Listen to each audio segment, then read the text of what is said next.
హైదరాబాద్ లో అత్యంత రద్దీ ప్రాంతమైన కోటి ఎస్బీఐ ఏటీఎం వద్ద వ్యాపారిపై కాల్పులు జరిపి నగదు దోచుకున్న కేసును తెలంగాణ పోలీసులు ఛేదించారు. తాజాగా నిందితులందరినీ టాస్క్ ఫోర్స్ టీం అదుపులోకి తీసుకుంది. నిందితుల నుంచి ఓ వెపన్ కూడా రికవరీ చేశారు. ఫిబ్రవరి 16న కేసులో ప్రధాన నిందితుల్లో ఒకరిని ఇప్పటికే టాస్క్ ఫోర్స్ పోలీసులు హర్యానాలో పట్టుకున్నారు. అతడు ఇచ్చిన ప్రాథమిక సమాచారం మేరకు పరారీలో ఉన్న మరో నిందితుడి కోసం ఉత్తరప్రదేశ్లో గాలించగా అతడికి నేడు అదుపులోకి తీసుకున్నారు. ఇక నిందితులను నేడు మీడియా ముందు ప్రవేశపెట్టే అవకాశం ఉన్నట్లు సమాచారం.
రైటికా బ్రేకింగ్ న్యూస్ చూస్తున్నాం. హైదరాబాద్ లో అత్యంత రద్దీ ప్రాంతమైన కోటి ఎస్బీఐ ఏటీఎం వద్ద వ్యాపారిపై కాల్పులు జరిపి నగదు దోచుకున్న కేసును తెలంగాణ పోలీసులు ఛేదించారు.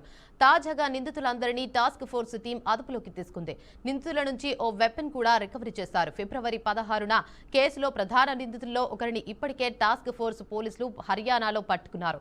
అతడు ఇచ్చిన ప్రాథమిక సమాచారం మేరకు పరారీలో ఉన్న మరో నిందితుడి కోసం ఉత్తరప్రదేశ్లో గాలించగా అతన్ని నేడు అదుపులోకి తీసుకున్నారు. ఇక నిందితులను నేడు మీడియా ముందు ప్రవేశపెట్టే అవకాశం ఉన్నట్లు సమాచారం.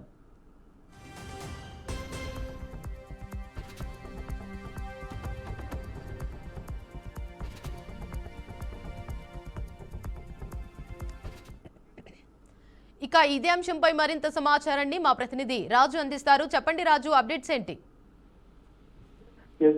ఏదైతే తెలంగాణ రాజధాని హైదరాబాద్ లో కోటి ప్రాంతంలో జరిగించిన కాల్పుల కలగలం అయితే మొత్తం అది ఒక కొలిక్కి వచ్చిందని చెప్పొచ్చు.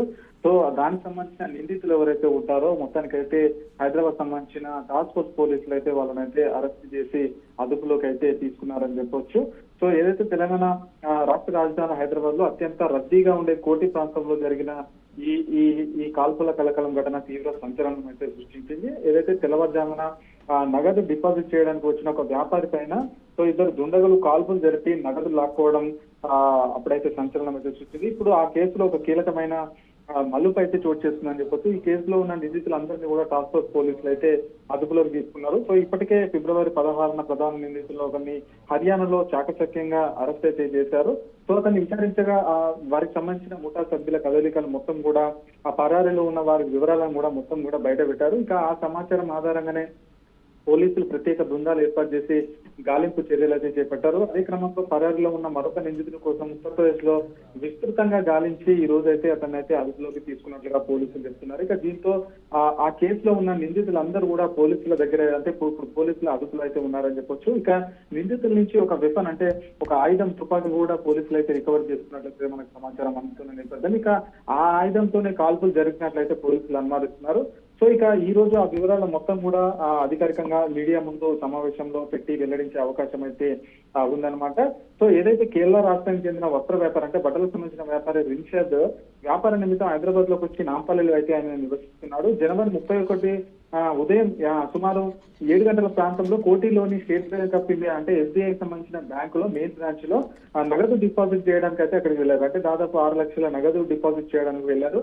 సో అదే సమయంలో ముందుగానే రెక్కి చేసిన ఈ దుండగులు ఎవరైతే ఉన్నారో అతన్ని టార్గెట్ చేశారు. టార్గెట్ చేసి 2 రౌండ్ల కాల్పులు కూడా జరిపారు. సో ఆ కాల్పుల్లో భాగంగా అతనికి బుల్లెట్ కాలికి తగలతో వెంచర్ అయితే కింద పడిపోయాడు. వెంటనే నిందితులు అతని దగ్గర ఉన్న నగదు బ్యాగ్ ఏదైతే ఉంటుందో అది తీసుకొని అతని స్కూటీ తీసుకొని లాక్కొని అయితే పారిపోయారు.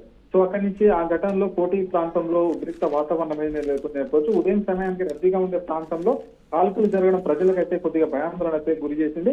సో ఆ సంఘటన జరగగానే అక్కడి నుంచి నిందితులు ఎవరైతే ఉంటారో వాళ్ళు కాచిగూడ రైల్వే స్టేషన్ కి వెళ్ళారు. రైల్వే స్టేషన్ నుంచి వాళ్ళైతే పారిపోయారు. పారిపోతున్న క్రమంలో వాళ్ళు పోలీసులకు అనుమానం రాకుండా కూడా మొత్తం చర్యలు అయితే చేపట్టి వాళ్ళు షర్ట్స్ చొక్కాలు చేంజ్ చేసుకోవడం కూడా వాళ్ళైతే చేశారు. మొత్తానికి ఘటనపై పోలీసులు అయితే కేసు నమోదు చేసి ప్రత్యేక దర్యాప్తు అయితే ప్రారంభించారు. అక్కడ ఉన్నటువంటి సీసీటీవీ ఫుటేజీలు ఏవైతే ఉంటాయో వాటి ఆధారంగా కాల్ డేటా రికార్డులు, సో వాటికి ఇంకెవరికైనా సంబంధాలు ఉన్నాయి, పాత రైనస్తులు, సో వీళ్ళన్ని పరిశీలించి దర్యాప్తులో ఒక ప్రణాళికతో పాటు ఆ దోపిడీగా అయితే తేలిందని చెప్పొచ్చు. ఇంకా ఈ ముఠాకు సంబంధించి హైదరాబాద్ లో ఆశ్రయం కల్పించిన లాజిస్టిక్ సపోర్ట్ ఇచ్చిన ఆ పాత బస్సుకి చెందిన వ్యక్తిని కూడా పోలీసులు ముందుగానే అరెస్ట్ చేసి అతని నుంచి మొత్తం కీలక సమాచారం అయితే రాబట్టారని చెప్పొచ్చు. ఇక మొత్తంగా చూస్తే ఇది ఒక